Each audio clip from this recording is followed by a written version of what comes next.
پرونده امروز از اوناییه که حتی خود پلیس ها هم توش گیر کرده بودن. همه چیز گره خورده بود. هیچ سرنخ درست و حسابی نداشتن. تمام مظنونین علیبایی داشتن و نمیشد قتل رو بهشون ربط داد و هرچی پلیس ها جلوتر میرفتن فقط پیچیده تر میشد. انگار هر دری رو که باز میکردن پشتش 10 تا قفل دیگه بود. اما آخرش یک چیز غیر منتظره همه چیز رو تغییر داد. مادری که از کما اومد بیرون تا فقط قاتل بچه هاش رو لو بده.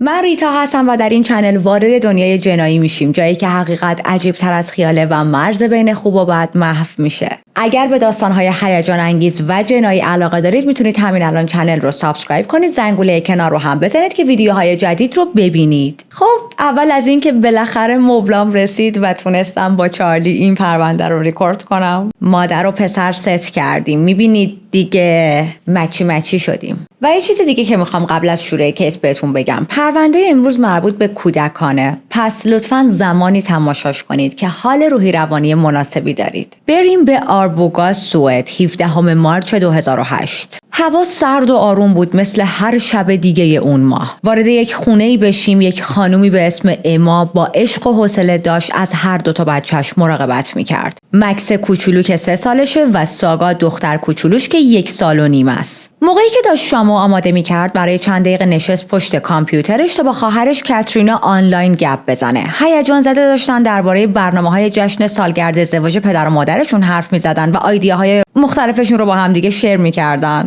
اما درست ساعت 7 عصر ارتباطشون یهو قطع شد. تماس قطع شد. اما دوباره به کاترینا خواهرش زنگ نزد و یک سکوتی این وسط بود. یه سکوت سنگین و عجیب. کاترینا که یه حس خیلی بدی گرفته بود شروع کرد به فرستادن چند تا تکست دیگه، اما هیچ ریپلایی از سمت اما دریافت نمی‌کرد. شروع کرد به زنگ زدن به اما 1 بار، 2 بار، 3 بار، چندین و چند بار، اما هر بار به جای اینکه اما جواب تماس‌ها رو بده، تماس‌های کاترینا مستقیم میرفت روی وایس میل و کاترینا خیلی ترسیده بود. رسما تپش قلب گرفته بود، به خاطر اینکه ما تا همین چند ثانیه پیش داشتیم با هم تلفنی صحبت می‌کردیم و همه چیز اوکی بود. مضطرب و نگران با تورنی نامزد اما تماس میگیره. تورنی داشت از سر کار میومد خونه، تو راه خونه بود. تلفنش زنگ میخوره، میبینه کاتریناست. کاترینا بهش میگه اینجوری بود داشتم با اما حرف میزدم، تماسمون قطع شد، بعد دیگه نه اون به من زنگ زد نه هرچی من زنگ میزنم اون جواب میده. تورنی سعی کرد آرومش کنه، گفت احتمالاً موقع صحبت کردن شارژ گوشی اما تموم شده، برده گوشیشو زده تو شارژ و خب یادش رفته که دوباره به تو زنگ بزنه. حواسش به بچه‌ها پرت شده. من تا چند دقیقه دیگه میرسم خونه، از نگرانی درت میارم. اما وقتی تورنی رسید خونه با یک صحنه‌ای روبرو شد که اون حس بد کاترینا رو کاملا تایید می‌کرد. در ورودی نیمه باز بود، چیزی که خب اصلا تو خونه زندگی اونا عادی نبود. 2 تا بچه کوچیک داشتن، هرگز در خونه رو همینجوری باز نمی‌ذاشتن. با صدای بلند اما و بچه‌ها رو صدا میزنه ولی هیچکس بهش جواب نمیده. سکوت خونه خیلی سنگین بود، عجیب‌تر از همیشه بود. خونه هیچ وقت اینقدر ساکت نبود. و فضای جوریه که حس ترس و سرما با هم قاطی شده. چند قدم بیشتر جلو رفت و دید همه جا به هم ریخته. اولش فکر کرد بچه‌ها موقع بازی حسابی خونه رو به هم ریختن و شلوغ کردن، ولی با نگاه دقیق‌تر فهمید این سطح از به هم ریختگی برای بازی بچه‌ها نیست. این یک خرابکاری کاملا جدی بود. همون موقع یه چیزی گوشه سالن توجهش رو جلب کرد. اما بود، روی زمین افتاده بود، یه جوری که خیلی سخت میشد شناختش. یعنی صورتش، چهرش تغییر کرده بود. تورنی بدنش خشک شده بود، تو شاک بود، ولی بلافاصله یاد مکس و ساگا افتاد. میدونست که بچه‌ها احتمال زیاد طبقه بالان. با وحشت دوید طبقه بالا. هرچی نزدیکتر میشد تپش قلبش بیشتر میشد، تا اینکه رسید و صحنه‌ای رو دید که هیچ انسانی نباید شاهدش باشه. مکس و ساگا بی حرکت روی زمین افتاده بودن، غرق توی یک مایع قرمز که همه جای اتاق پخش شده بود و خب obviously خون بود. سر و صورتشون به طرز وحشتناکی از شکل افتاده بود و تورنی انقدر حالش بد شده بود که برای چند ثانیه همینجوری خیره شده بود به این بچه‌ها و نمیدونست باید چی کار کنه. بعد از چند ثانیه به خودش اومد، فوراً با اورژانس تماس گرفت و الان ساعت شده چند؟ ساعت شده 7:20 و به ساعت دقت کنید چون فقط 13 دقیقه از آخرین صحبت‌های اما آنلاین و رسیدن نامزدش به خونه گذشته. یعنی تمام این اتفاقات توی 13 دقیقه افتاده و ما میخوایم چیزای خیلی بیشتری رو توی این پرونده با هم دیگه بررسی کنیم. پرونده‌ای که نه تنها کل سوئد رو شاک کرد، بلکه کل مردم دنیا متعجب بودن بعد از شنیدن تمام اتفاقها. اما قبل از اینکه ببینیم ماجرا چی بوده و چه اتفاقی توی این خونه افتاده، بیایید با کاراکترهای این کیس بیشتر آشنا شیم. یکی از شخصیت‌ها یه زنی بود به اسم اما، زنی که 16 فوریه سال 1985 به دنیا اومد. اما از بچگی یک رویای ساده اما همیشگی داشت. اونم این که من وقتی بزرگ شدم بتونم یک خانواده کوچیک تشکیل بدم، 2-3 تا بچه، یه خونه با حیاط و ساندی‌های آروم و بی دغدغه کنار بچه‌ها و همسرم. و وقتی بزرگ شد همه چیز هم براش همونطور پیش رفت. 19 ساله که شد عاشق نیکلس، دوست پسر دوران مدرسه شد و با هم ازدواج کردن. بعد از ازدواج خیلی زود اولین فرزندش رو به دنیا آورد، مکس، یک پسر مهربون و باهوش که همه چیز رو بینشون تغییر داد. خونه‌شون شلوغ‌تر شد و طبیعتاً خستگی‌های اما و همسرش به خاطر بچه نگهداری بیشتر شده بود، ولی زندگیشون پر بود از خنده و انرژی. 1.5 سال بعد هم ساگا، دختر کوچولوی شیرینشون به دنیا آمد و یک فضای پر هیاهو رو به زندگیشون اضافه کرد.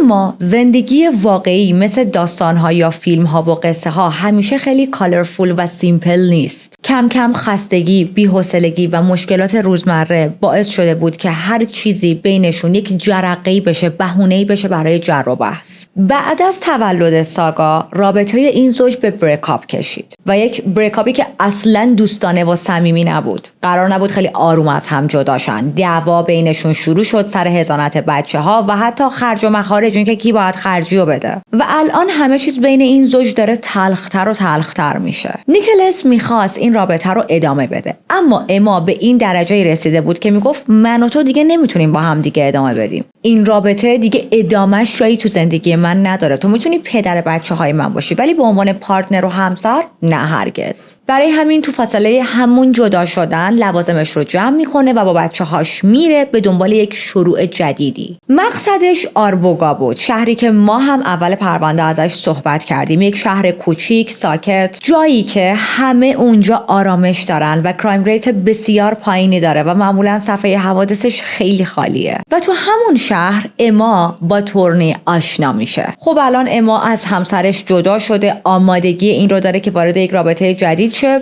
و یک مردی رو میبینه که به نظرش میاد خیلی مهربونه. تورنی از اون شخصیت‌های خیلی پیچیده نداشت، مرد ساده و مهربونی بود و آشناییشون هم آنلاین شروع شد و خیلی زود بینشون علاقه به وجود اومد. برعکس خیلی ها، تورنی از اینکه اما بچه داشت نه تنها ناراحت نشد، از اینکه مسئولیت‌های سنگینی روی دوش اما بود و خب متقابلا باید رو دوش تورنی هم می اومد، نه تنها از هیچ کدوم از اینا نترسید بلکه استقبال هم کرد. این اتفاق رو، این موضوع رو، اینکه اما 2 تا بچه داره، با این دید نگاه کرد، یک فرصتی دید برای اینکه خب ما میتونیم یک ریل فامیلی باشیم. حالا حتما نباید من و تو با هم دیگه بچه دارش میگه، بچه‌های تو میتونن بچه‌های منم باشن. با وجود اینکه پدر واقعی مکس و ساگا نبود، اما از همون ابتدا باهاشون جوری رفتار میکرد که انگار اینا بچه‌های خودمن. بچه‌ها هم خیلی زود بهش وابسته شدن و اما توی اون خط زمانی بود که حس میکرد بالاخره بعد از مدت‌ها آدم درست زندگیم رو پیدا کردم. الان 1 ساله که از طلاق اما گذشته و یک رابطه خیلی صمیمی بین خودش و تورنی شکل گرفته و همه چیز واقعا داره به سرعت بینشون پیش میره. در عرض چند ماه با هم یک خونه مشترک میخرن، شروع میکنن که آیندهشون رو با هم بسازن. حتی تاریخ عروسیشون رو با هم مشخص میکنن. قرار بود تو تابستون 2008 با هم ازدواج کنن و همه چیز شبیه یک شروع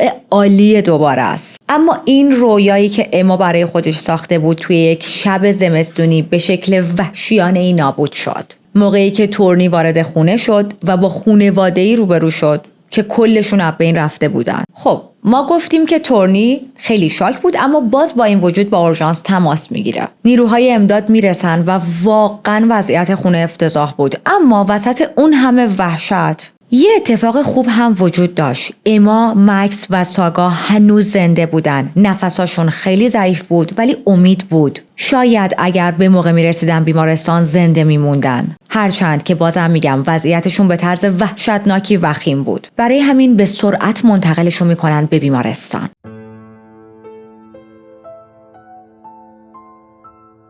مکس و ساگا لب مرز مرگ بودن و اما رو مستقیم بردن ICU. پزشکا مجبور شدن برای نجاتش کمای مصنوعی بهش بدن، چون این تنها شانسی بود که براشون باقی مونده بود. در غیر این صورت اما 100% میمرد. البته هیچ کس هم نمیتونست این موضوع رو پنهان کنه که اگر این 3 نفر زنده از بیمارستان بیان بیرون با چه آسیب‌های روحی روانی بعد از این حادثه روبرو هستن. خب تو بیمارستان که وضعیت این 3 نفر خیلی وخیم و افتضاحه، اما حالا ما بذاریمشون کنار و بریم خونه‌شون ببینیم کاراگاه‌ها دارن چی کار میکنن. یک عالمه نیروی پلیس و کاراگاه‌ها دارن توی اون خونه دنبال جواب میگردن و چیزهایی که پیدا کردن خیلی عجیب بود. یعنی کاراگاه‌ها منتظر یه عالمه نشونه بودن، اما اون نشونه هایی که انتظار داشتن رو پیدا نمی‌کردن و این براشون واقعا عجیب بود. یعنی چی؟ ببینید، نه نشونه ای از ورود بازور به خونه بود، مثلا در شکسته باشه، پنجره شکسته باشه، قفل در، هیچی، همه چیز عالی. نه به جز خون اعضای خانواده خون شخص غریبه‌ای دیده میشد و نه حتی کوچکترین علامتی از سرقت. کیف پولا، پول نقد، جواهرات، همه اشیای با ارزش توی خونه سر جاش بودن.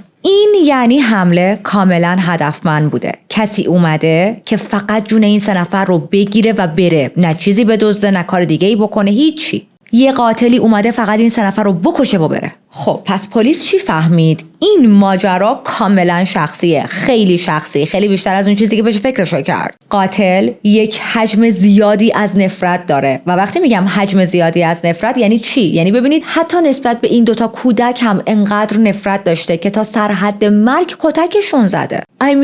کی باید از 2 تا کودک خردسال انقدر متنفر باشه؟ چرا؟ 2 تا کودک خردسال چه هیزم تری میتونن به آدم‌ها بفروشن؟ پلیس هم متوجه شدن که مهاجم از یک جسم سنگین استفاده کرده. حالا مثلا یه چیزی مثل چکش. و شدت و تعداد ضربه ها خیلی زیاد بوده و هدفش از این تعداد و شدت زیاد ضربه ها این بوده که هر 3 تاشون در جا بمیرن و احتمالاً مهاجم الان پیش خودش خوشخیاله که اوکی من این 3 نفر رو کشتم. اما خب یک مشکلی وجود داشت، سلاح قتل توی خونه نبود. از اون طرف موقعی که نیروی امداد وارد خونه شده بود تا جون اما و بچه ها رو نجات بده، ناخودآگاه کلا صحنه رو به هم ریخته بودن. بدون اینکه قصد یا هدف بدی داشته باشن گند زده بودن به کرایم سین و خب این یعنی که خیلی از شواهد ممکنه تغییر کرده باشه یا از بین رفته باشه. البته واقعا نمیشه بهشون خورده گرفت به خاطر اینکه هدف اصلی تیم امداد نجات دادن جون آدم هاست. مثلا آمبولانس نمیتونه بیاد، تیم امداد نمیتونن بیان و بگن که اوکی نه ولش کن فعلا نجاتش ندیم چون اینجا میدونین کرایم سینه، بشینیم فکر کنیم ببینیم چه جوری اینجا قربانی رو برداریم که کرایم سین خراب نشه. تیم امداد اینجوری ان که به درک اگر کرایم سین خراب میشه ما اولویتمون نجات دادن آدم هاست و خب این اتفاق کار پلیس ها رو خیلی سخت کرده بود. حالا ما یه ذره دیگه تند کنیم تصویر رو. پلیس ها کامل خونه رو جستجو کردن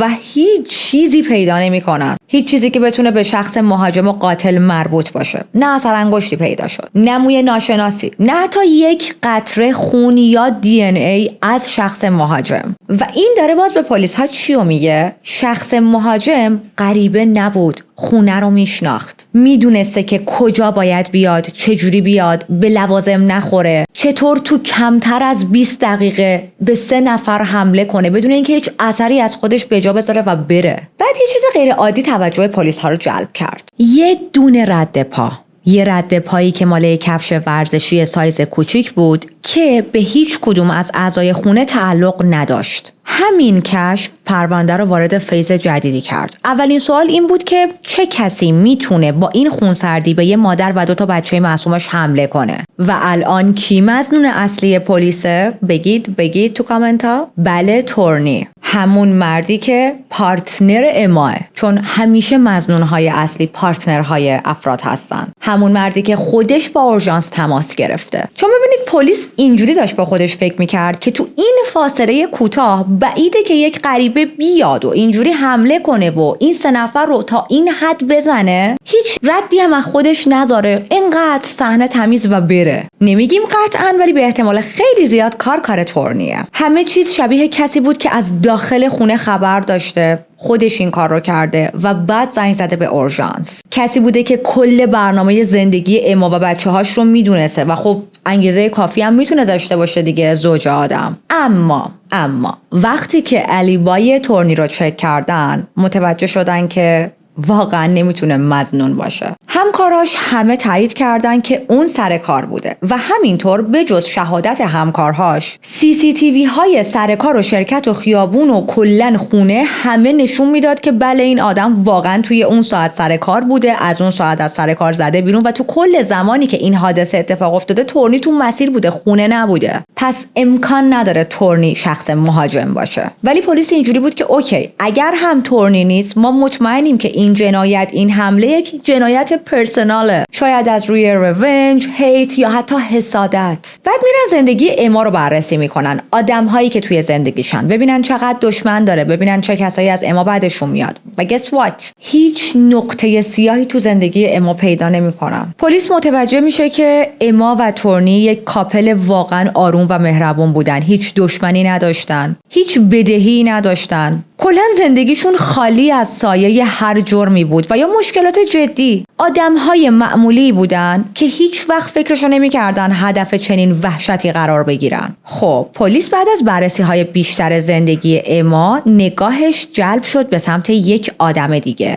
نیکلس، همسر سابق اما. چون ما گفتیم چی؟ سابقه دعوا به خاطر حضانت بچه‌ها بین این زوج بود و این زوج خیلی بد از هم جدا شدن. یک سر خرجی و تقسیم اموال با هم دعوا و داد و بیداد داشتن و خب این موضوع میتونست بهانه‌ای برای نفرتی خطرناک باشه از سمت نیکلس. حتی اما یک بار قبلا اوایل رابطه‌اش از نیکلس به خاطر خشونت علیه خودش شکایت رسمی کرده بود. من دقیقاً نتونستم پیدا کنم که این شکایت برای چی بود و نیکلس چی کار کرده بود با اما. میدونم اونقدر دارک نبود که مثلا اما رو کتک زده باشه یا آسیبی بهش رسونده باشه، ولی حالا یه کاری کرده بود که اما تونسته بود ازش شکایت کنه دیگه. خب الان برای پلیس کاملا این فرضیه منطقیه، چون ببینید جنایت‌های خشونت آمیز و شخصی اغلب به دست شریک زندگی، همسر سابق، دوست پسر سابق و یا حالا مثلا همکارها، دوستها، کسایی که تو زندگی طرف هستن اتفاق میافته. خب تورنی که گفتیم واقعا زندگی خوبی داشت با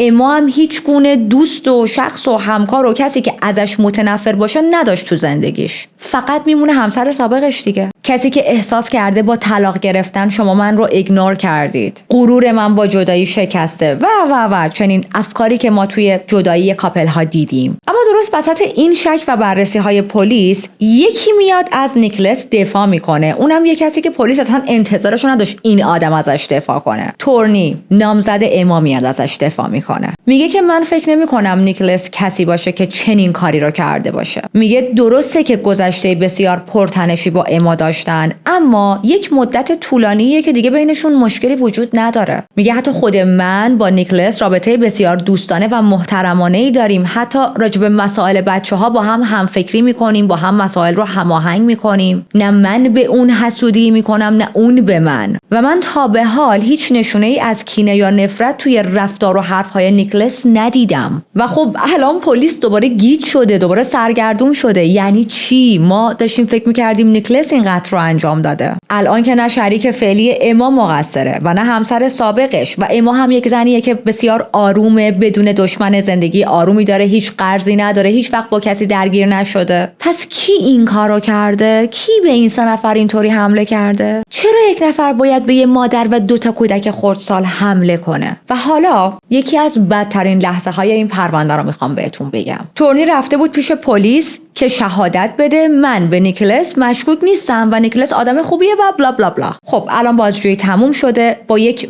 بدن و روان کاملا خسته و له از اداره پلیس اومده بیرون. پدر اما اومده دنبالش، سوار ماشین میشن. هر دوتاشون خیلی ساکت بودن، یک کلمه حرف نمیزدن با هم، نه اینکه با هم مشکلی داشته باشن. و میدونید از این سکوت هایی که خیلی سنگینه توی چنین شرایط بحرانی بین آدم ها پیش میاد. هر دوتاشون یک دنیا حرف و فریاد و بغض و گریه و درد دارن، اما نای صحبت کردن ندارن و ترجیح میدن سکوت کنن به امید اینکه شاید یک خبر خوبی ما همین الان بشنویم. و داشتن کجا میرفتن؟ به سمت بیمارستان که اما و بچه‌ها رو چک کنن و برن پیش اونا باشن، هرچند که نه اما به هوش بود و نه بچه‌ها. حالا همینطوری دارن رانندگی میکنن به سمت بیمارستان و پدر اما برای اینکه این جو سنگین، این سکوت سنگین رو بشکنه، رادیو رو روشن میکنه به امید اینکه حالا یه موسیقی چیزی پخش شه، ذره حال و هوامون عوض شه. و همون موقع به جای موسیقی بدترین چیزی که میتونستن بشنون رو شنیدن. گوینده رادیو با یه صدای کاملا جدی داشت خبر اون حمله وحشیانه رو توضیح میداد در رابطه با اما و بچه‌ها. داشت میگفت که این حمله چقدر عجیب بود، کل شهر شاک شدن و یهو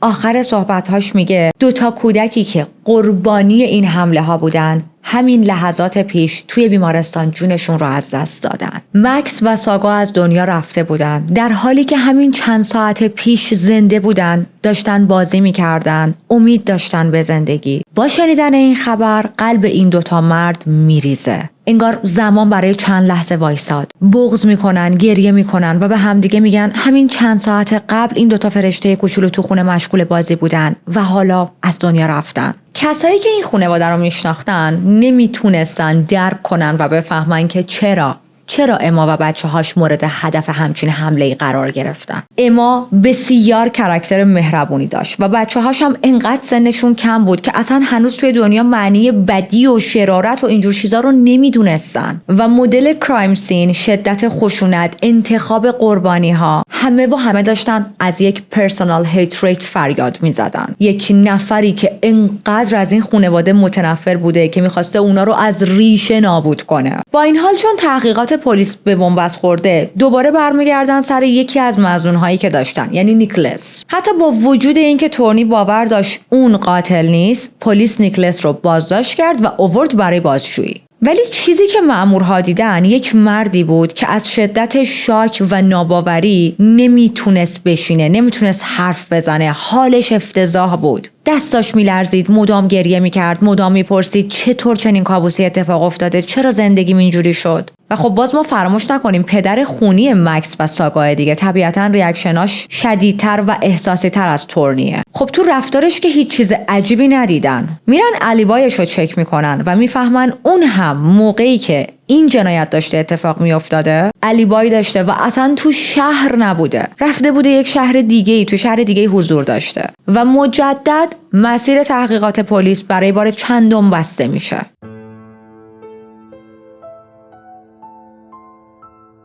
پلیس دوباره به بنبست رسیده و تنها امیدشون اینه که اما بتونه به هوش بیاد، یعنی زنده بمونه، به هوش بیاد و همه چیز رو به یاد بیاره، بگه قاتل کی بوده. ولی پزشکا اصلاً به اما خوشبین نبودن. میگفتن که حتی اگر اما بتونه از این وضعیت زنده بیرون بیاد، جون سالم به در ببره، احتمال خیلی زیاد ممکنه نتونه حرف بزنه، چون آسیب‌ها واقعاً به سر و صورتش شدید بودن. ممکنه حافظه اما به مشکل خورده باشه، ممکنه کلاً حافظش رو از دست داده باشه، ممکنه حافظش تا حدی کار کنه اما لحظه وقوع اتفاقها رو به خاطر نداشته باشه، کاراکترها رو یادش نیاد. پزشکا میگن مغز اما آسیب شدید دیده. الان یک ترس جدید هم اومده تو دل پلیس، اینکه ما نتونستیم کسی که قصد کشتن اما رو داشته رو پیدا کنیم و احتمالاً این آدم هنوز آزاده. اگر این آدم برگرده تا کار رو تموم کنه چی؟ برای همین امنیت اتاق اما رو توی بیمارستان شدیدتر کردن. خب هیچ کس که خودش رو به پلیس معرفی نکرده، هیچ کس هم نیومده به پلیس بگه مثلا ما شاهد چیزی بودیم. پس پلیس خودش تصمیم میگیره بره و توی اون منطقه خونه به خونه در بزنه و با همه صحبت کنه، به امید اینکه شاید کسی چیزی دیده باشه. اما تمام همسایه‌ها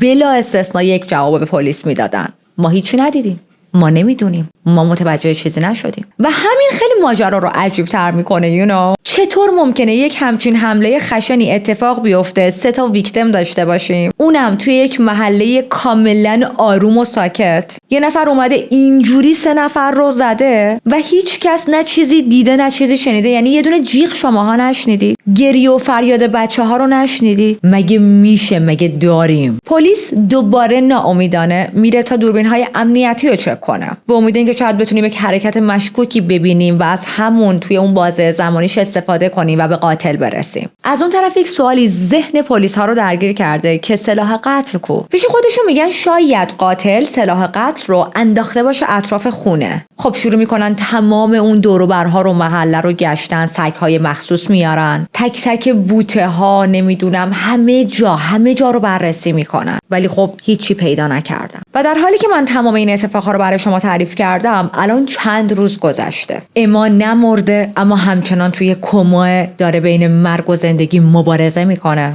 تا اینکه این ماجرا تو رسانه‌های ملی هم منفجر میشه. تمام روزنامه‌ها، سایت‌ها، برنامه‌های تلویزیونی همه داشتن فقط و فقط یک تیتر میزدن. تو تیترهای درشت میپرسیدن چرا؟ کی؟ واسه چی؟ خب این یعنی که فشار روی پلیس بالا رفت و پلیس تصمیم گرفت که به طور عمومی از مردم کمک بخواد. میاد پلیس تو یک مصاحبه‌ای به مردم میگه که خواهشاً به ما کمک کنید. حتی اگر کوچکترین سرنخی دارید بدونید که میتونه کلید حل این جنایت باشه. و درست همینجا بود که اولین جرقه امید زده شد. یه آقایی با پلیس تماس میگیره و میگه که من دور و بر ساعت 7 بعد از ظهر از جلوی خونه این قربانی ها داشتم رد میشدم و یک نفری رو دیدم که تمام سر تا پا مشکی پوشیده بود. یه کلاهی روی سرش گذاشته بود، چهرش اصلا مشخص نبود و یه حالتی بود که مردد بود وارد خونه بشم نشم، یه همچه حالتی داشت. این آقا میگه من داشتم میرفتم خریدم و کردم 10 دقیقه بعد داشتم برمیگشتم از همون مسیر و همون فرد رو دیدم که با عجله از این خونه اومد بیرون، شروع کرد به دویدن، سوار یک ماشینی شد و با سرعت دور شد. خب این خیلی مهمه. دقت کنید تو این همه روز پلیس هیچی نداشت. پلیس فقط یک رد پای خیلی کوچولویی داشت که این رد پا هم نه اونا رو به اسم میرسونه، نه دی ان ای داره، هیچی نداره. و الان یک شاهدی اومده و داره همچین چیزی رو میگه. این عالیه. اما یک مشکلی وجود داره. این آقایی که شاهد همچین صحنه‌ای بود نتونسته بود چهره اون فرد رو ببینه، نه مدل ماشین رو تشخیص بده و نه پلاک رو برداشته بود. اما یک نکته خیلی مهمی رو به پلیس ها با اطمینان میگه اون شخص یک زن بود. بله، مهاجم یک زن بود. همین جزئیاتی که به ظاهر کوچیک به نظر میاد میتونه خیلی مهم باشه. برای اولین بار مسیر تحقیقات پلیس داشت به یک شکل واقعی و تازه جلو میرفت. چون ببینید تا اون لحظه پلیس به تنها جنسیتی که شک نکرده بود جنسیت یک زن بود. اوکی، بریم سراغ پارتنر فعلی اما، بریم سراغ پارتنر قبلیش، بریم سراغ دوست پسرهای قبلیش، همکارهای مردش. چون معمولا توی جامعه چنین قتل‌های خشونتی توسط مردها اتفاق میافته و کلا تو پرونده های جنایی تعداد قاتلین مرد خیلی بیشتر از زنه. پس پلیس هم اینجوری بود که خب این قاتل که مرده، مهاجم که مرده، حالا اینکه کدوم مرده ما باید پیداش کنیم. اما حالا که اون شخص شاهد گفته که من مطمئنم اون کسی که اون شب دیدم زن بود، مسیر تحقیقات کلا تغییر کرده. کارآگاه هم میرن سراغ لیست تمام زنهایی که تو زندگی اما وجود داشتن، تمام زنهایی که به اما نزدیک یا حتی دور بودن. ولی خب بیشتر به زنهایی که صمیمی بودن تو زندگی اما شک داشتن، چون ما اشاره کردیم شخص قاتل و مهاجم با خونه خیلی خوب آشنا بود. همزمان توی بیمارستان یک اتفاق خوب افتاد. وضعیت اما که هنوز توی کمای مصنوعی بود کمی بهتر شده بود. این تغییر کوچیک برای پزشکا و خانواده‌اش یک دنیا ارزش داشت، تا اینکه روز 27 مارس یعنی 10 روز بعد از حمله پزشکا تصمیم گرفتن کم کم دوز داروی بیهوشی رو کم کنن تا بدنش دوباره به هوشیاری برگرده. خب این روند خیلی آهسته است، واقعا شکنجه‌واره برای پلیس ها که منتظرن اما بیدار شه و باهاشون صحبت کنه. همینطور برای خانواده اما پر از اضطراب، چون هر لحظه ممکنه قلب اما وایسه. اما بالاخره چشماش باز شد. اما ببینید از کما بیرون اومدن مثل فیلم‌ها نیستش که طرف چشماشو باز میکنه و شروع میکنه قصه تعریف کردن. نه، اما چند ساعت اول اصلا نمیتونست حرف بزنه، فقط میتونست با چشماش واکنش نشون بده و چهره ها رو تشخیص بده. با این حال باید همه چیز رو با احتیاط پیش میبردن. پزشکا هشدار دادن که نباید به هیچ عنوان به اما بگید که بچه‌هاش از دنیا رفتن، چون ممکن بود که یک شاک بزرگی بهش وارد شه، یهو سکته کنه یا حافظش دوباره به مشکل بخوره و یا هر اتفاق دیگه ای. پس مجبور شدن به دروغ بهش بگن که حال بچه‌هاش خوبه. الان 3 روزه که از بیداری اما گذشته و مأمورا میتونن الان اجازه دارن، پزشکا اجازه دادن که وارد اتاق اما شن و کم کم باهاش صحبت کنن. و وقتی که حرف زدن رو با اما شروع میکنن، درست از همون چیزی که از همه بیشتر میترسیدن براشون اتفاق افتاد. اما هیچی یادش نمیومد. با یه نگاه پر از سردرگمی و وحشت به مأمورها خیره شده بود و مدام داشت سراغ بچه‌هاش رو میگرفت. و دیگه پزشکا هم این مدلی بودن که بهش بگیم دیگه، بگین بچه‌هاش از دنیا رفته، چون اون که هیچ یادش نمیاد. و خب الان به لحظه رسیدن که دردناکترین بخش این داستان میتونه باشه. گفتن این حقیقت به یک مادر که بر اثر اون حادثه خودت زنده موندی ولی بزرگترین عشق‌های زندگیت یعنی 2 کودک‌هات از دنیا رفتن. و obviously این خبر کمر اما رو شکست. یک مقدار دیگه بزنیم جلو تا برسیم به روز اول اپریل که روند پرونده تغییر کرد. اما حافظش برگشته بود و شب حادثه رو به یاد می آورد. میگه که یادم میاد داشتم با خواهرم تلفنی صحبت می‌کردم و یک نفر در خونه رو زد. صدای در رو شنیدم. رفتم در رو باز کنم. یک زنی که سر تا پا لباس سیاه پوشیده بود پشت در بود. صورتشو پوشونده بود. وقتی بهش گفتم که مثلا شما تو کی هستی، گفتش که من تینام. و تا اومدیم حرفهای بعدی رو با هم رد و بدل کنیم، یک ضربه محکمی خورد به سرم. بعدش همه چیز تار شد و هیچ چیز دیگه یادم نمیاد. پلیس عکس چند تا زن به عنوان مظنون رو داشت. اینا رو توی یک لیستی به اما نشون دادن و اما بدون شک دستشو گذاشت روی یه عکس. یک لحظه هم مکس نکرد. دستشو گذاشت رو اون عکس، گفت همینه، خودش بود. این اون تینا نامی بود. اون زن اسمش کریستین شوقا بود. یک زن آلمانی 31 ساله با گذشته‌ای پر از ماجرا. حالا بریم باهاش بیشتر آشنا شیم و ببینیم چجوری ربط پیدا میکنه به اما. کودکی کریستین با بحران شروع شد. وقتی که 11 سالش بود، پدرش خانواده رو کلاً ترک کرد. و این ترک شدن توسط پدرش همیشه یک زخم خیلی بزرگی رو توی دلش به جا گذاشت. شاید برای اینکه از این درد و غم فرار کنه، شاید برای اینکه نشون بده من اصلا هم آسیب ندیدم و خیلی هم آدم قوی هستم، و یا شاید هم چون شخصیتش اینطوری بود افتاد به دنبال تجربه‌های هیجان انگیز توی زندگیش. یه مدت توی نیویورک زندگی کرد، یه مدت توی یونان زندگی کرد. مدام دنبال شغل‌های پرهیجان بود. مثلا اون زمانی که توی یونان بود به حفاری‌های باستانشناسی کمک می‌کرد و توی این حفاری‌ها شرکت می‌کرد. یه مدت تو هتل کار می‌کرد و در ظاهر زن بسیار دنیا دیده‌ای بود، اما پشت این چهره با کلاس و ماجراجو یک شخصیت به شدت کنترلگر، مالکیت طلب و منیپولیتیو پنهان شده بود. توی روابط عاشقانش همیشه یک الگویی تکرار میشد. رابطه ها خیلی سریع شروع میشد با عشق‌های آتشین، ولی در انتها با کلی دراما و بحران اون رابطه تموم میشد. یعنی اصلا کریستین نمیتونست یک رابطه رو عین آدم تموم کنه. هیچ وقت نتونسته بود با یک مردی وارد یک رابطه سالم و پایدار بشه. و از همه اینا مهمتر، کریستین آدمی بود که با رد شدن نمیتونست کنار بیاد و این تو این پرونده مهمه. توی آگوست 2006 وقتی داشت توی یونان کار میکرد با یک مرد سوئدی آشنا شد. این آقا کی بود؟ تورنی، نامزد فعلی اما. تورنی اون موقع رفته بود یونان واسه تعطیلات، واسه تفریح. توی یک هتلی اقامت داشت و گفتیم کریستین تو هتل کار میکرد. تو هتلی اقامت داشت که کریستین هم داشت همون هتل کار میکرد و ارتباط بینشون با یک سرعت خیلی غیر عادی گرم شد و فقط ظرف 5 روز، دقت کنید فقط تو 5 روز، رابطهشون تبدیل شد به یک سامر رومنس. وقتی تعطیلات تموم شد و تورنی به سوئد برگشت، رابطهشون لانگ دیستنس بود. اما کریستین که شدیداً وابسته شده بود به تورنی تصمیم گرفت هیچ وقتی رو از دست نده. بدون اینکه به تورنی خبر بده تیکت گرفت و به سوئد پرواز کرد. میخواست بره سوئد چیکار؟ میخواست بیخبر سرزده بره خونه تورنی و این کارو هم میکنه. میره جلو در خونه تورنی در میزنه. تورنی شاک در خونه رو باز میکنه و میبینه که کریستین پشت دره بدون اینکه دعوتش کرده باشه. از روی ادب اونو دعوت کرد به خونه، چون خب نمیتونست به کسی که از یه کشور دیگه ای اومده به این کشور بگه که نه من تو رو دعوت نکردم برو.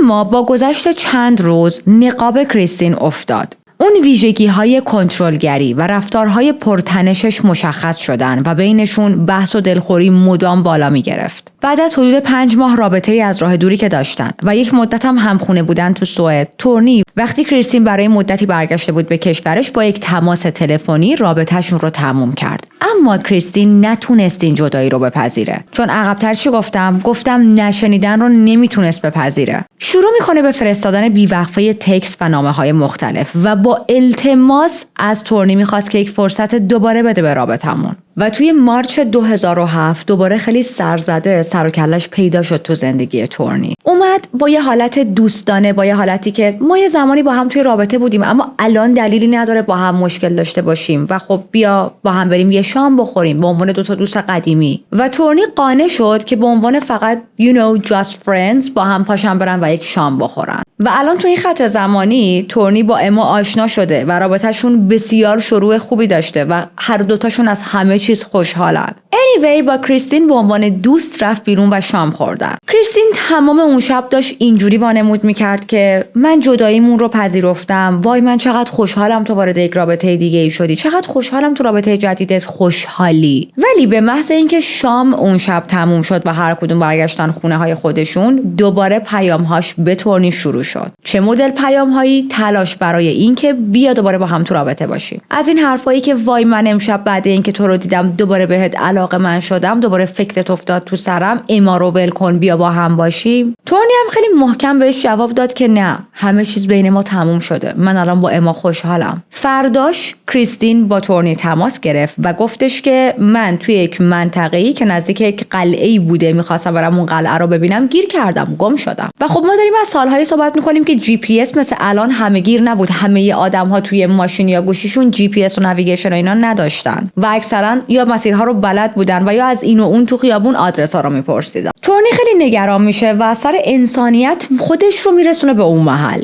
اما وقتی رسید یک صحنه‌ای رو دید که خیلی براش عجیب بود و اصلا آمادگی دیدن همچین صحنه‌ای رو نداشت. ماشین کریستین رو می‌بینه زده کنار جاده بغل و خود کریستین بیهوش تو ماشینش نشسته. کریستین یک دوز زیادی از یک قرصی رو خورده بود و حالتی بودش که میخواست جون خودش رو بگیره، خودکشی کرده بود چون نتونسته بود با رد شدن توسط تورنی کنار بیاد. حالا من نمیدونم این خودکشیش واقعا نمایشی بود یا به قصد گرفتن جون خودشون همه قرص رو خورده بود. تو منابع ذکر نکردن که چه قرصی چه میزانی خورده، ولی من خودم خیلی خریدار این نیستم که کریستین هدفش این بوده که واقعا جون خودش رو بگیره، چون معمولا اگر یک شخصی واقعا هدف خودکشی داشته باشه شو آف نمیکنه، نهایتا یک نوتی بذاره توش دلیل خودکشیشو بنویسه و بعد جون خودش رو بگیره. ولی کریستین اول زنگ زده به تورنی، وایساده که خیالش راحت شه تورنی میاد، بعد قرصا رو خورده. من فکر میکنم بیشتر هدفش شو آف بود، نمیدونم. خب تورنی بلافاصله کریستین رو رسوند به بیمارستان و بعد برای چند روز کریستین رو برد تو خونه‌اش تا ازش مراقبت کنه. حتی به والدین کریستین توی آلمان اطلاع داد که دخترتون همچین کاری کرده، باید برگرده آلمان، وقتی که برگشت باید فوری بستریش کنید، منتال هلت درست حسابی نداره، برای خودش خطرناکه. در نهایت کریستین به آلمان برمیگرده و 3 هفته رو توی یک مرکز مخصوص روانپزشکی میگذرونه. اما هیچ کدوم از این اتفاقا قرار نبود تغییری توی کریستین ایجاد کنه. تابستون دوباره به سوئد برگشت. این بار انگار مصمم بود که دائم توی سوئد زندگی کنه، یعنی تفریحی نیومده بود، اومده بود که کلا بمونه. تورنی هم هیچ خبری ازش تا فوریه 2008 نداشت تا اینکه دوباره سر و کله کریستین تو زندگی تورنی پیدا شد، اونم نه با یک احوال پرسی ساده بلکه با یک خبر هولناکی وارد زندگی تورنی شد. کریستین میاد و به تورنی میگه میدونستیم من و تو با هم بچه‌ای مشترک داریم؟ و تورنی فکش افتاده بود زمین و نمیتونست باور کنه. ولی کریستین اصرار کرد که من دارم راست میگم، موقعی که ما با هم توی رابطه بودیم برای من بارداری اتفاق افتاد، اما به خاطر مشکلاتی که بینمون بود و اینکه تو من به هم زدی و از هم جدا شدیم، من به تو نگفتم که بار دارم، بچه رو نگه داشتم، بعد از به دنیا اومدن سپردمش به یک خانواده دیگه ای.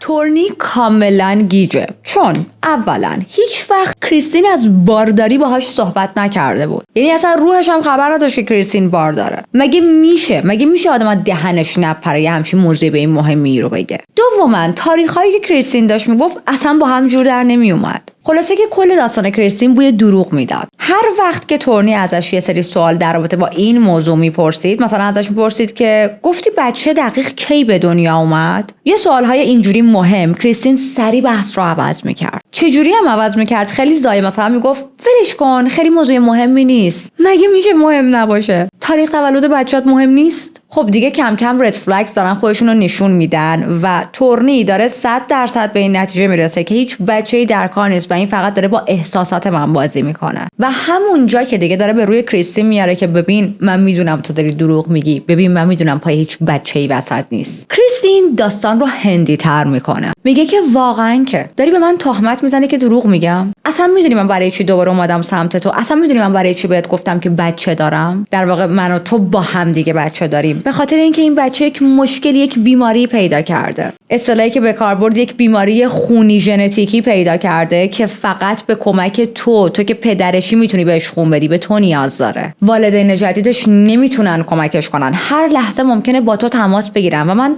اومدم تا اینو استپ بای استپ به تو بگم، چون تو الان دیگه با اما تو رابطه‌ای و نمیخواستم یهو از سمت یک غریبه تماسی دریافت کنی برای به یک بچه‌ای که هیچ ایده‌ای نداری اصلا بچه دارم باهات صحبت کنن. و تو این خط زمانی تورنی داره با اما و 2 تا بچه‌هاش زندگی میکنه و خیلی هم از زندگی مشترکشون راضی و خوشحالن. و کریستین هم تمام مدت اینطوریه که من اصلا برام مهم نیست تو داری با اما و بچه‌هاش زندگی میکنی، من به خاطر موضوع دیگه اومدم سمتت. ولی خب تمام اینا دروغه، تمام اینا نمایشه. تورنی هم این مدلی نبود که این چیزها رو از اما قایم کنه، همه این مسائل رو برای اما تعریف کرده بود، گفته بود که این اکس منه، ما با هم فلان قد دوست بودیم، بعد اینجوری شد اونجوری شد، همه چیزو گفته بود. اما هم نمیتونست از این طرف ماجرای این بچه رو باور کنه. یه سری از سوالایی که تورنی از کریستین میپرسید و در واقع اما از تورنی پرسیده بود. مثلا ازش پرسیده بود که این بچه کی به دنیا اومده، کجا به دنیا اومده، بعد تورنی میگفت نمیدونم والا، بعد میرفت اینا رو از کریستین میپرسید و کریستین میپیچوند. و حالا یک سوال بزرگی که مطمئناً پیش اومده براتون اینه که پلیس چرا از همون ابتدا به کریستین شک نکرده؟ یک آدمی که اینجوری موی دماغ تو زندگی تورنی و اما بوده، یک مظنون خیلی بزرگه. چطور پلیس از همون ابتدا به این آدم شک نکرده؟ چطور به تو گیر ندادن؟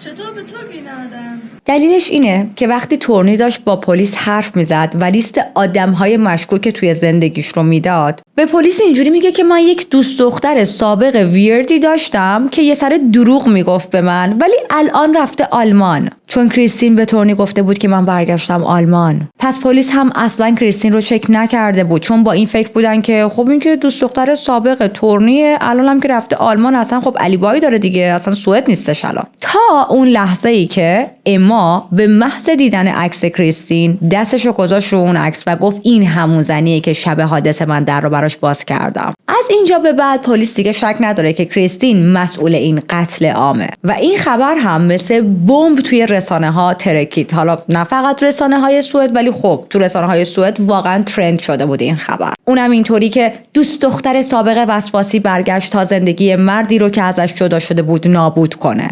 و خیلی سریع چند روز بعد کریستین توی آلمان دستگیر شد و به سوئد تحویلش دادن. خب الان باید بریم سراغ اولین بازجویی و توی اولین بازجویی کریستین همه چیزو انکار کرد. معلومه دیگه اصلا جز این انتظاری داشتید شماها؟ اما پلیس خام حرفها و انکار کردنهای کریستین نشد و مستقیم رفتن سراغ آپارتمان اجاره‌ایش توی سوئد. بله درسته که کریستین برگشته بود به آلمان، اما هنوز یک آپارتمان اجاره‌ای توی سوئد داشت و زمانی هم که این دوتا قتل اتفاق افتادن هنوز توی سوئد بود. یعنی اومده حمله کرده سری رفته آلمان. anyway توی اون آپارتمان اجاره‌ایش چیا پیدا میکنن؟ لپتاپ، موبایل و یه سری لباس، اینا همه رو جمع میکنن به خاطر اینکه هر کدوم از اینا ممکن بود که یک اویدنس باشه. بین وسایلش یک ژاکت مشکی پیدا میکنن که دقیقاً شبیه همون لباسی بود که هم اما توصیف کرده بود، همون شاهدی که دیده بود کریستین رو، همون لباسی که شب حادثه تنش کرده بود و خب سر تا پاش سیاه بود. اما هیچ ردی از خون قربانی‌ها یا هیچ چیز دیگه روش نبود. معلوم بود که کریستین خیلی درست و حسابی شسته و تمیزش کرده.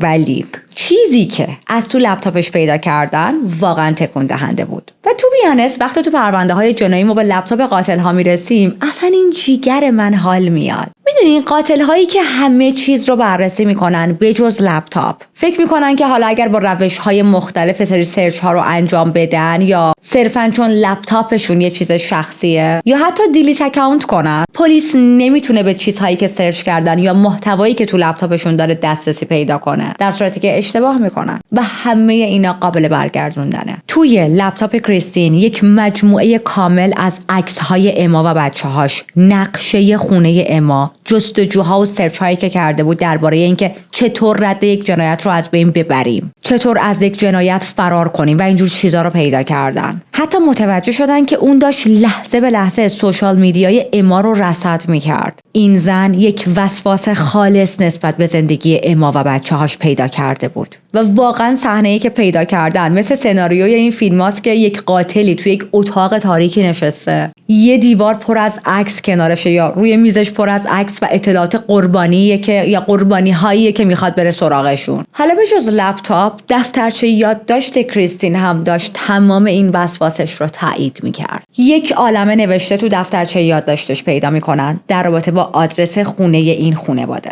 برنامه روزانه بچه‌ها و حتی ساعت‌های رفت و آمد اما به سر کار و به خونه. کریستین همه چیز رو هر روز با جزئیات کامل و با خونسردی ثبت کرده بود توی این دفتر و تمام این مدت کریستین نه تنها نتونسته بود با رد شدنش توسط تورنی کنار بیاد، بلکه این حس تبدیل شده بود، این ریجکت شدن، این رد شدن نمیخوامت تبدیل شده بود به خشم، هیت و حسادت. توی ذهنش اینطوری بود که اگر من نمیتونم تورنی رو داشته باشم، هیچ کس دیگه ای هم نمیتونه تورنی رو داشته باشه. 29 جولای 2008 فقط 3 ماه بعد از این جنایت دادگاه‌های کریستین شروع شد. چیزی که همه رو متعجب کرد فقط جرم وحشتناکی که انجام داده نبود، بلکه رفتار عجیبش توی جلسات بود. وسط دادگاه برای مردم دست تکون میداد، لبخند میزد. حتی وقتی عکس‌های کرایم رو روی پرده نشون دادن تو دادگاه، کریستین شروع کرد به خندیدن. بله، واقعا شروع کرد به خندیدن. عکس صحنه‌هایی که 2 بچه به بدترین شکل ممکن ضربه بهشون خورده بود و این ضربه ها رو خود کریستین زده بود و اینا رو داشت میدید و میخندید. همین باعث شد توی دادگاه این سوال پیش بیاد که این آدم اصلا سالمه؟ اصلا قابلیت این رو داره که یک محاکمه براش انجام بشه یا خلأحوال مثلا مشکل روانی داره؟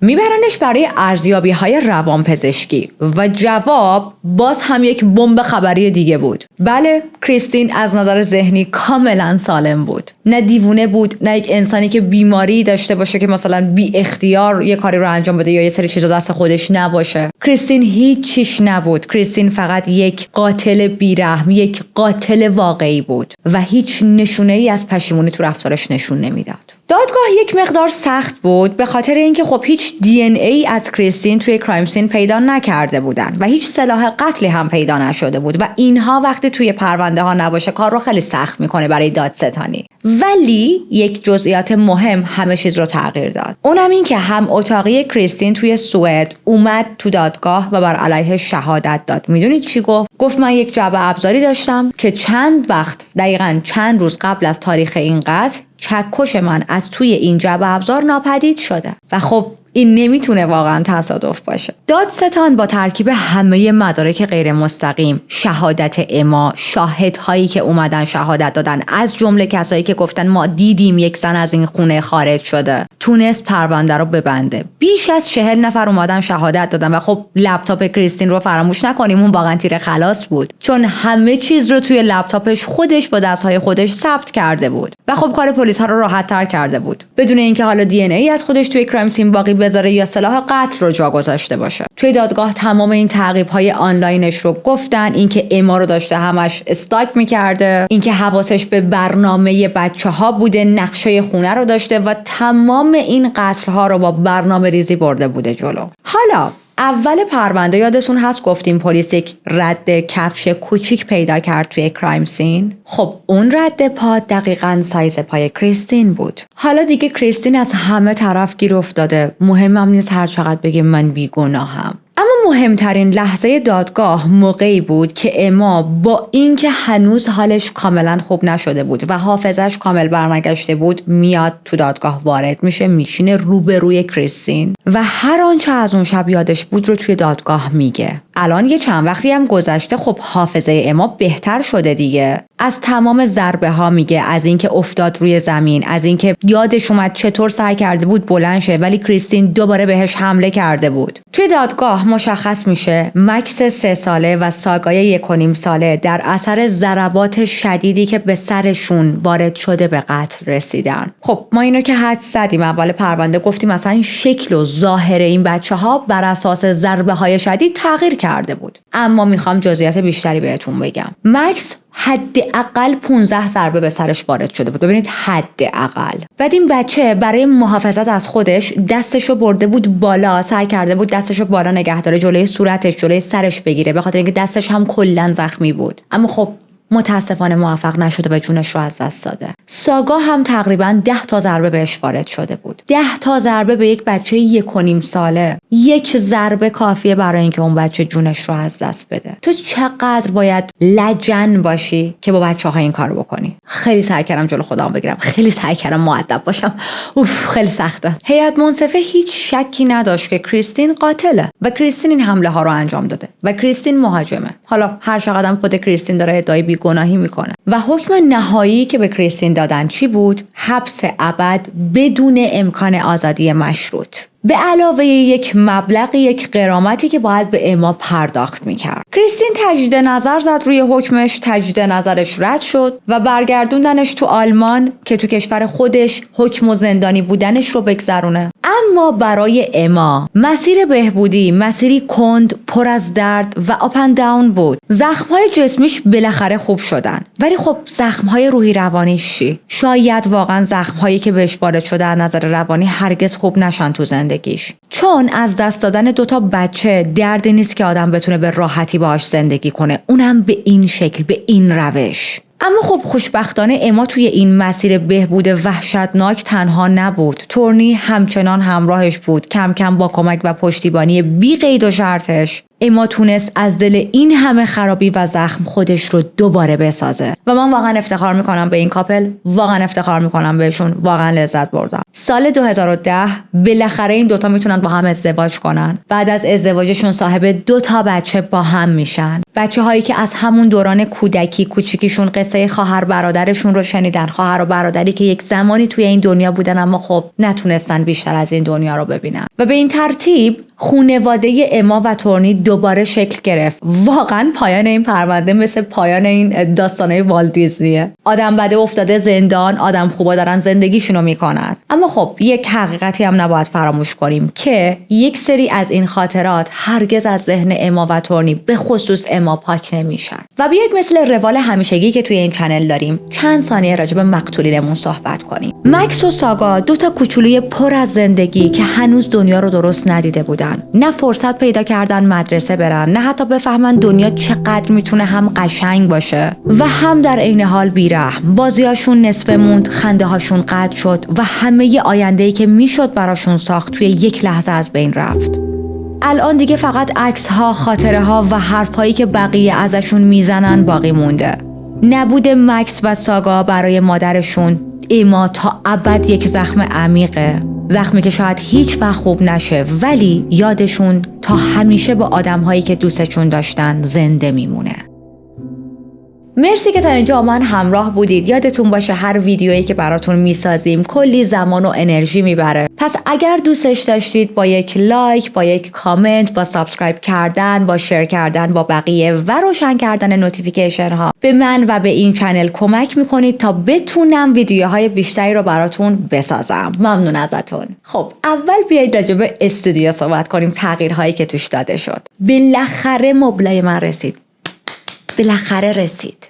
دلم آب شد، یعنی چشای من به این ترکینگ آیدی که این مبلا کجاست خشک شد. تا من باشم دیگه از یک کشور دیگه مبل اوردر ندم. آبت کمه، نونت کمه، برو همین مغازه بغلی بخر دیگه. آخه برند خاصی می‌خواستم و این برند اینجا نبود، یعنی بود ولی این مبل تولید نمی‌کرد و من خیلی اصرار داشتم که این مبل حتما از اون برند باشه و یه ذره باید وسواسم روی برندها و لوازم خونه کم کنم. خودم میدونم جاج نکنید. اما یه چیزو می‌خوام بهتون بگم. من هم این ستاپو خیلی دوست دارم، هم اون ستاپی که چجوری بهتون بگم خودم تکی هستم، چون به مزار کج نشستم روی مبل. خب به خاطر اینکه هم چارلی کامل بیفته هم من به مایک درست نزدیک باشم. خب من اون ستاپی هم که خودم اینطوری وسطم و گلدون این ورمه، این چراغ اون ورمه، اونم خیلی دوست دارم. حالا داشتم فکر می‌کردم تنوع بدم، بعضی از ریکوردها رو این مدلی ستاپ کنم، بعضی‌ها رو اون مدلی. خب اون مدلی یه بدی داره، اونم اینه که چارلی دیگه توش معلوم نیست، یعنی زوم یه جوریه که دیگه فقط شما منو می‌بینید. حالا ببینم چه جوری میشه، چون هر دو تا رو دوست دارم. 50-50 موندم، همینو دوست دارم همونو رو دوست دارم. بعد دختر رو دقت کردید، ناخونمو دوباره رفتم کوتاه کردم، یه لاک ساده میلکی زدم، از این میلکی وایتا. احتمالاً دفعه دیگه که بخوام برم ناخونم اوکی کنم اینقدر ناخون بذارم والا، چون کلا من اینجوریم، مثلا یهو طرح شلوغ میزنم، بعد یهو میرم کوتاه میکنم طرح ساده، بعد یهو بلند طرح شلوغ، بعد دوباره ساده. در زندگیم خیلی دنبال تنوع‌های تو هر چیزی نیستم، اما تو ناخون بسیار تنوع طلبم. حالا بیاید یه ذره غیبت کریستین رو بکنیم تو این پرونده. شاید بزرگترین درسی که از این پرونده بتونیم بگیریم اینه که نشونه‌های وسواس و رفتارهای کنترلگرانه رو توی روابطمون جدی بگیریم. ببینید چقدر من اینو دارم که زبون من مو در آورد این پرونده ها. شاید تورنی هرگز نباید با کریستین به عنوان حتی یک شام ساده میرفت بیرون، به عنوان اینکه یک فرصت مجددی به این آدم بده، حتی به عنوان جاست فرند. به نظر من حتی اون شام ساده رو هم نباید قبول میکرد، چون همون شام باعث شد پای این زن باز شه به زندگی خودش و نامزدش. با هر قرار، با هر پاسخش به تماس‌های تلفنیش بیشتر و بیشتر پای این زن رو به زندگی شخصش باز کرد. خلاصه هیچ وقت آدم‌هایی که چنین ویژگی‌هایی رو دارن دست کم نگیرید، چون واقعا نمیدونید پشت اون نگاهشون، لبخندشون، تظاهرشون به این که من اوکیم چه چیزی یا چیزهایی پنهان شده. در بیشتر مواقع اون آدم اوکی نیست، چون کسی که اوکی باشه وقتی یک رابطه تموم شده میره دنبال زندگیش، دوباره بر نمیگرده و بعد تظاهر کنه که من اوکیم. کسی که اوکی رفته به زندگی خودش. البته کریستین جزو قاتل‌هایی شد که چهرش، اون صورتش که داره میخنده و عکس بچه‌ها رو توی دادگاه داشت میدید و لبخند میزد، همیشه تو ذهن من میمونه به عنوان یک موجود نفرت انگیز، یک کودک کش بیرحم. اما نکته جالب تو این پرونده میدونید چی بود؟ کریستین میخواست نامزد و بچه‌های تورنی رو بکشه که خب احتمالاً همیشه یک داغی رو دل تورنی بذاره، حتی با یک حالتی که اینا از زندگیش حذف شن و من دوباره بتونم خودم رو جا کنم تو زندگی تورنی. چون ببینید یکی از بهترین فرصت‌های کلاهبرداری یا دستکاری ذهنی آدم‌ها یا کلاً هر گونه سوء استفاده‌ای موقعی هست که اون شخص یک عزیز یا عزیزانی رو از دست میده یا یک حادثه خیلی بدی براش اتفاق میافته، یک غم بزرگی تو زندگیش به وجود میاد و خب این بهترین موقعیت برای اینکه آدم‌ها بیان و ازش سوء استفاده کنن، چون اون طرف توی بدترین شرایط روحی روانیش قرار داره و نمیتونه تصمیم‌های درست و عاقلانه بگیره. پس احتمالاً کریستین می‌خواست از این فرصت استفاده کنه تا بتونه دوباره خودش رو به تورنی نزدیک کنه. اما از اون اماهای معروف، الان کریستین خانم خودش توی زندانه، تورنی با اما ازدواج کرده و 2 بچه مشترک هم با هم دارن. یعنی دقت کنید تا قبل از این اتفاق اما و تورنی بچه داشتن، ولی این بچه‌ها فقط مال اما بود، یعنی خب اما به دنیا آورده بود، ولی الان بچه‌های مشترک دارن این 2 با هم دیگه. و به نظرم کریستین خیلی داره از این موضوع میسوزه. ما هم وقتی یکی میسوزه تو این چنل چی میگیم کونتو بکن تو آب سرد که دیگه نسوزه. خلاصه اینم از پرونده امروز. پرونده خیلی ناراحت کننده بود چون مربوط به کودکانه، ولی همیشه گفتم بازم میگم راجع به این مسائل باید صحبت شه. anyway مرسی تا الان همراه بودید. من کافی خونم به شدت اومده پایین، دستام داره میلرزه و یک معتاد به کافیم. با برام کافی بخورم دیگه، بیشتر از این واقعا تمرکز ندارم. دمتون گرم همراهید، دمتون گرم کامنت میذارید، عشق میذارید، عشق از خودتون نشون میدید. من خیلی کامنتاتون رو دوست دارم. دم اونهایی هم که فقط پرونده رو میبینن و کامنت نمیذارن گرم. همراهی شما واقعا بزرگترین دلگرمی من برای گردوندن این چنله. و مثل همیشه مراقب خودتون باشید، چون همیشه چی میگم؟ دوست دارم تو پرونده بعدی همتون رو ببینم، تک تکتون رو صحیح سالم سر حال. به زودی با یک پرونده دیگه میام سراغتون. فعلا